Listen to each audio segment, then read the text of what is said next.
Hello. Welcome to No Expense Spent, where good enough is good enough. Now then, I was going to bring you a woodworking project this month, and unfortunately that didn't happen. Sometimes the best laid plans, yeah. Oh well. I'm waiting on some materials for, well, what literally holds the project together. Then I can do the final shots. This is one of those things where I assumed I'd got what I needed and I didn't, so my bad. The other thing was I was rushing a little bit to get the last little bit finished on time for editing deadline, because Pat and I have been working on the biggest project, which I haven't brought to the channel, and probably won't, which is the house. When Pat and I moved in here, it was just before the pandemic. I may have mentioned this in a previous video. And while that was good in one way, because it meant we were both on somewhat reduced hours, I wasn't getting as much work in, so I had free time. Pat was furloughed, so he had free time.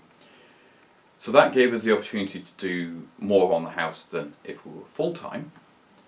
It did mean that we both had less money to go around, so that made that side of things a lot harder. We were lucky with this house. Structurally, it's really good, but it's been neglected for a very long time, and it's been an enormous time sink, more than I ever expected. One thing I will say with this house is I do feel very fortunate.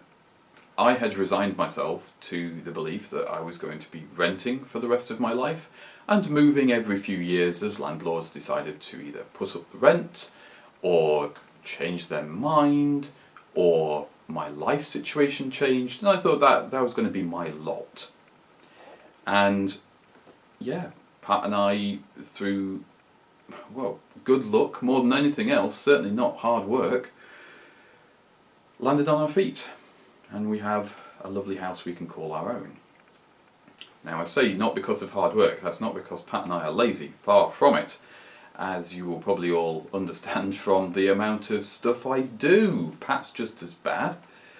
We both work very hard, we pretty much always have, and we literally cannot earn enough money between us to offset the cost of living, so we just exist. Like everybody at the moment, it's hard, it's really difficult, but not having to pay rent really does help, because the rent is too damn high. Right, so the house has been the biggest project. That's been a thing eating the most of my time, the most of our money, as houses do. And the house isn't finished yet. It's close, but it's not quite there. I won't be doing a house tour. That's not what I want to do. Certain parts of my life I do prefer to keep private. The cars are probably the next biggest project. As regular viewers will know, there are 3 cars that are the project vehicles on this channel. 2 of them serve as my daily drivers, depending on which one of them needs work. Our first one I'm going to deal with is the Maestro, because I've had more comments on that one recently, and looking at what videos people are watching, I think that's the one that's bringing people in at the moment, which is great. I hope those videos have been educational and useful for you, especially if you own a Maestro yourself. There has been some questions lately, including a comment on one of the videos, about why the Maestro has been without an MOT for so long. That's because, and I don't want to give any spoilers here, it gave me rather more work than I was expecting it to when the MOT came round. And then through a series of annoying events, it took me a lot longer than I was planning for it to do until I could finish those jobs. I have now finished those jobs, and I am now in the process of getting it ready for its MOT. The car videos run on a bit of a delay, usually a couple of months, because I like to build a whole story, if you like, in a single video, so you can sit down and watch an entire process. The Lanchester's been a little bit different on that because the wiring job has ended up being such a big job, but I'll come to that in a minute. There isn't much to do on the Maestro, thankfully, now, beyond the cosmetic, and I'm fairly confident it's going to go through its MOT without any real problems, now that I've dealt with the bigger problems. Yeah, there's going to be a couple of videos on that. Next car I'm going to talk about is the Princess. Now, the Princess has been my daily driver for a while, basically since the Maestro had to come off the road. And the Princess has been my go-to car for everything, and overall, it's behaved itself very well. You'll have seen the videos on sorting the engine issue out recently, and after that was solved, it's been behaving itself. There is obviously more videos there, I don't want to spoil the content that's coming up, but recently it's off the road again. And it's such a stupid problem. The seat base has collapsed. I do have some video coming out on how to fix this. It's going to be a while down the line because it ended up being a more involved job than I was expecting, and although I have a solution for it, it's not the solution I was planning on doing. So watch this space for what's happening on that one. But obviously with a collapsed seat, I couldn't really drive it. The way the seats on the Princess are constructed is you have a metal frame, and then the base has a diaphragm made of rubber straps and cloth, which supports the foam seat squat. The trouble is, when that diaphragm fails, nothing supports the foam, and it goes straight through the frame and touches the floor. So if I drove the car with nothing underneath that foam, the foam would get destroyed, and I don't want that to happen. What I thought was going to be a quick job ended up being anything but, and it has been a learning adventure.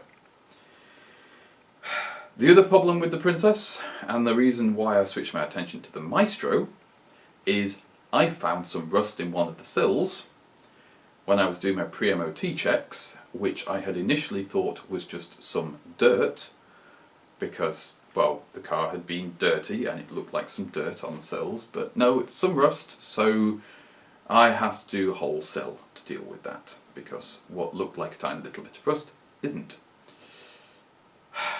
Joy, because I love welding, it's great. So yeah, the Princess is okay, but it's suffering usual old car problems. Things are wearing out and they need fixing.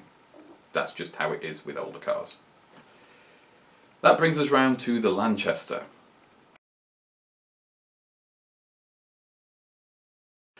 The Lanchester project is chugging along quite nicely, but we're experiencing some weird problems. We have a bit of a wiring gremlin, and I think I've narrowed it down to the ignition switch or the regulator box. The wiring itself seems to be perfectly okay, but getting items to do what they're supposed to do reliably isn't. Steep learning curve for me and Pat, because this isn't an area that we have a lot of knowledge in, and honestly, the majority of my automotive wiring knowledge now comes from the Lanchester.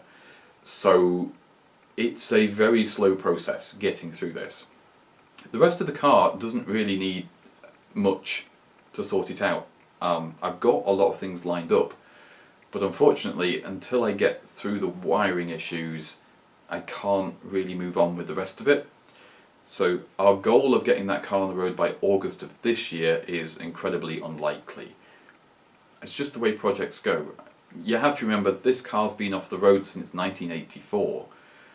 It's not going to be a quick turnaround. I can't do a will it start in a half-hour video on this car. I know it starts, I know it runs, I know it drives. So the basics are all there. Now we have to make it do it reliably and safely. That takes longer. It will get there. We do have more Lanchester content coming. I've got stuff already recorded and partway edited, so there is more on that car coming up, which is good, because Pat and I would both really like to use that car rather than work on that car.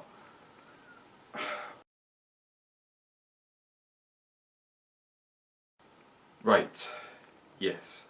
Now, I know some of you are here for the sewing. And I know that I set this whole thing up because sewing was going to be one of the main things on the channel. I'm very sorry. I haven't been able to do as much sewing as I would like. There's a couple of reasons for this. The first is cost. The fabric I need to get for the projects that I want to get through, I can't afford. I simply can't afford. And there's been other things like the house that have taken precedence over buying fabric.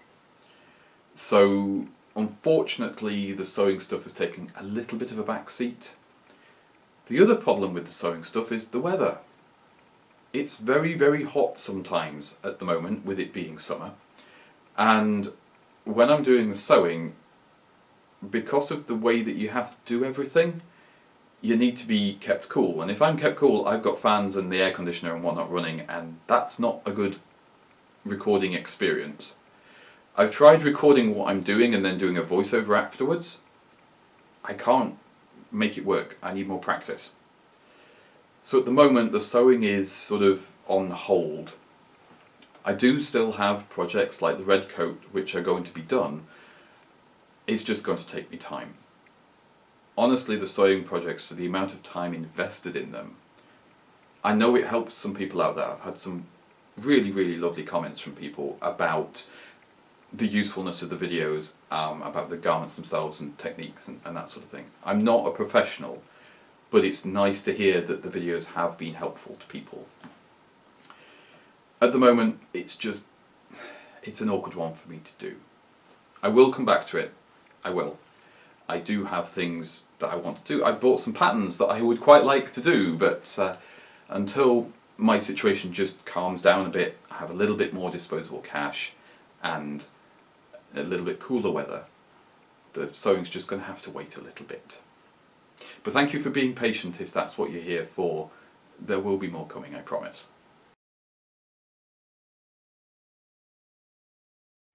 I have a little old recipe book that belonged to my late gran, and she started the recipe book in the 30s and she kept it going into, I think, the 60s, by which point she just memorised recipes and just did stuff.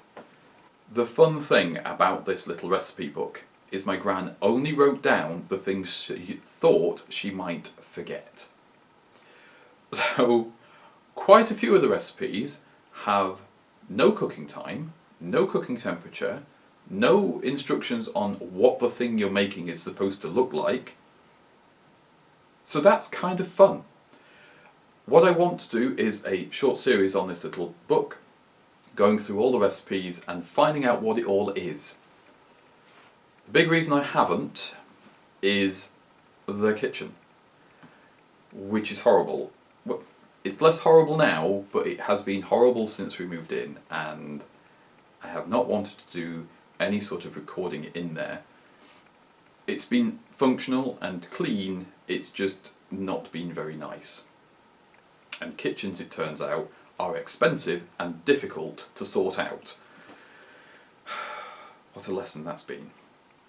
So there is some baking coming in the future, but I'm making no promises as to when that's going to be, because there's a lot of other stuff I need to get cleared before I can even start on that one.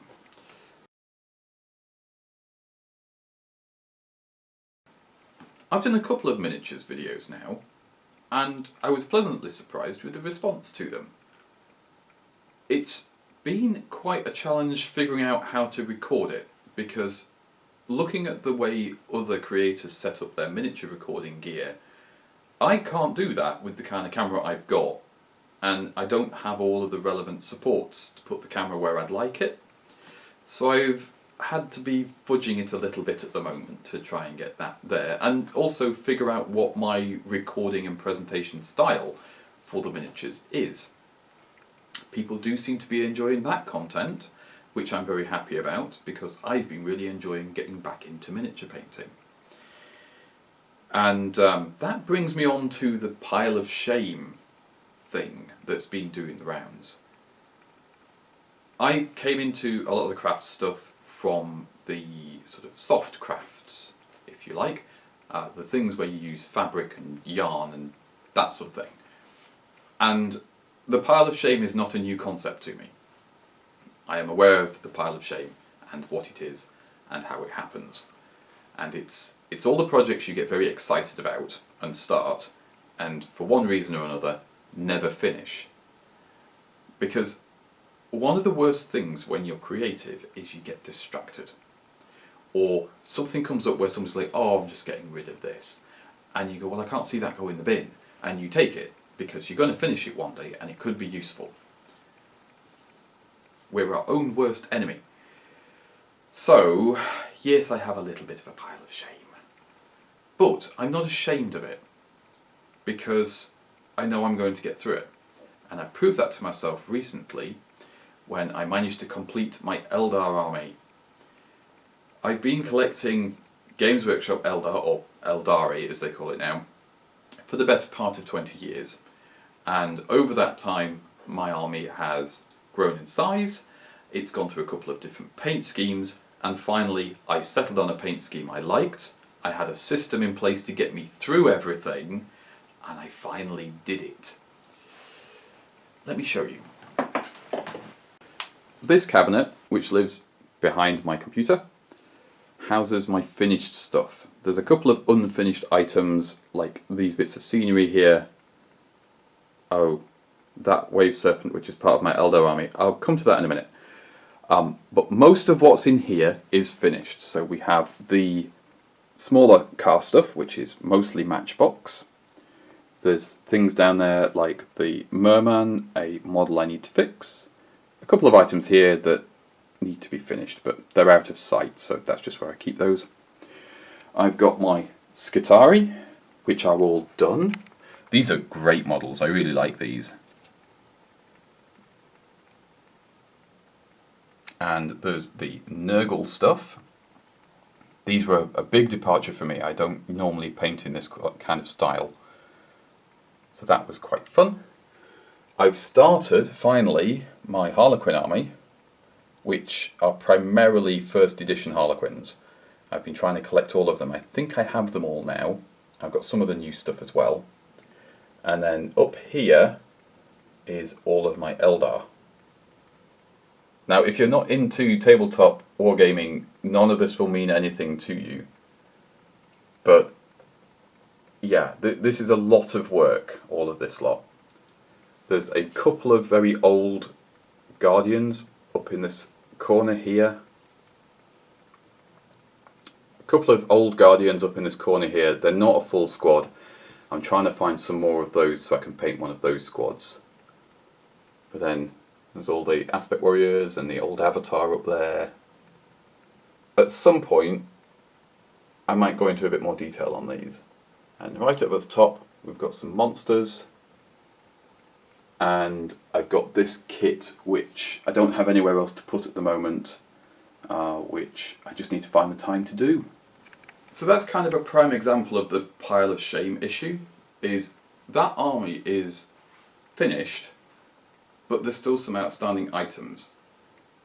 The issue with wargame stuff particularly is there's always new stuff coming out. So actually getting a completed set is kind of impossible unless you have very deep pockets and an awful lot of time.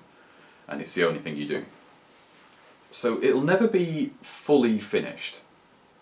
But I'm down to, on that now, one squad of first edition miniatures from the 80s, where I'm just trying to find enough of the rest of them to build a whole squad so I can paint that.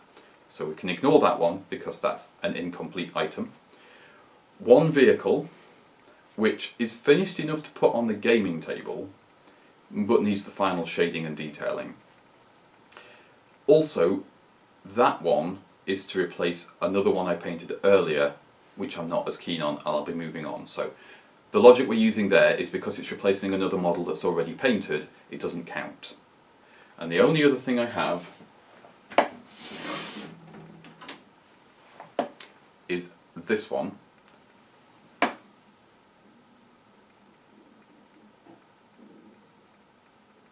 who is a special character.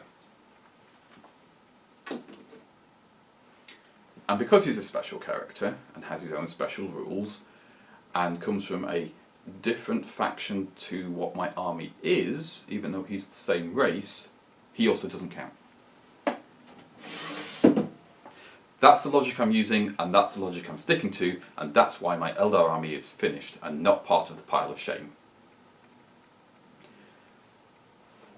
You can't argue with me, it's fine.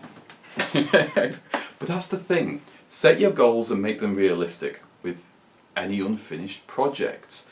The worst thing you can do is add more. The hardest thing to do when you're doing miniature stuff is saying no.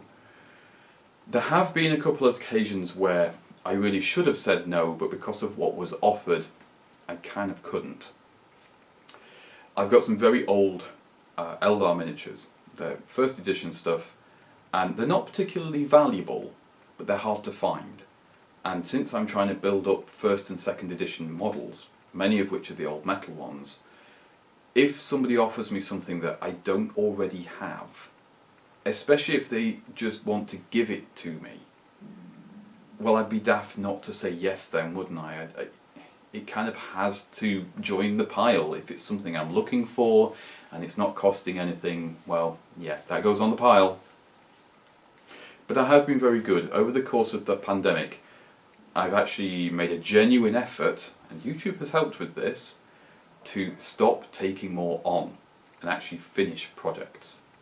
Having the ability to make a video and share this content with you has meant that I've got through more projects in the last year than I think I ever have in a similar time span. I've managed to motivate myself to get through that kind of hump in the middle of a project where you're past the excitement of starting it and you're not quite at the excitement of finishing it. You're in that awkward spot in the middle where you just wish it was done. And making these videos has really helped with that. Yes, the videos give me a bit more work because I've got to record, I've got to edit, but it really has helped keep me focused. One more thing before you go, and that's thank you. It's been great just lately to see new subscribers signing up and to see more likes and to have really nice useful comments both on the videos and in the other places that I use online. Now, I have mentioned I use other forums and I use social media, but I don't feel a need to actually advertise it here. I'm quite happy keeping those things small. There are a couple of places you will not find me. The only place that I'm active online on a social media platform is Twitter. You won't find me on Facebook or Instagram or Pinterest. I don't use those sites. If you found somebody on there that is claiming to be me, they are not me. I'm not a big user of social media. I know it will improve the channel and it will get the figures to grow and all the rest of it, but I have enough going on with my life without having to manage several different social media accounts. So this is what you get. This is the whole experience. I hope you'll tune in next time. Tuesday, 3 PM, that's our usual upload date. I do try and upload a new video every week. Occasionally there may be little gaps here and there, but usually Tuesday, 3 PM is when the videos go out. Yep, I think that covers everything. So I shall see you next week, and it will probably be something Lanchester-y. But we shall see. Watch this space. Subscribe, do the things, hit the buttons, and bye!